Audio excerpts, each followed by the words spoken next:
Sveiki, šiandien rubrikoje Indrė trumpai apie vikšrą ir drugelį. Taigi, ar tu nori likti vikšru ar virsti drugeliu? Čia kalbama apie tavo svajonės ir pokyčius bei svajonių realizavimą.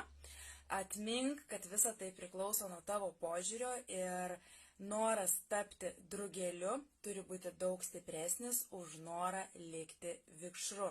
Jei vis tu dar bijai pokyčių, nesieki svajonių, galbūt tu bijai sėkmės baimės. Sakysi, kokia nesąmonė, visi nori sėkmės, niekas jos nebijo. Bet ta baimė dažnai būna tokia pasąmonės baimė, kad jeigu man pasiseks, pasikeis mano aplinka, pasikeis mano draugai, galbūt vieni norės su manim bendrauti, kiti nenorės su manim bendrauti. Tačiau jeigu nori susikurti naujo gyvenimo versiją, turėsi palikti savo senąją. Nes tai būtų lygiai tas pats, jeigu bėgtum kažkokį maratoną ir temptum 10 lagaminų.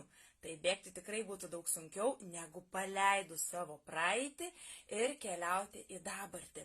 Atmink, jeigu nori pamatyti platesnius vandenius, platesnius horizontus, turi rizikuoti ir nuplaukti toliau nuo kranto. Tai lygiai taip pat ir su svajonėmis.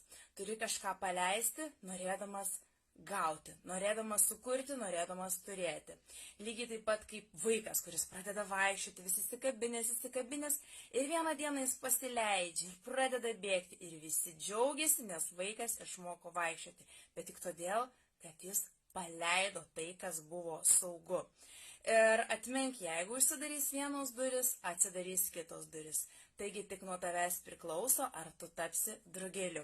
Žinoma, aš tau linkiu įskleisti, šokti, skleisti sparnus ir iš vikšro tapti drugeliu.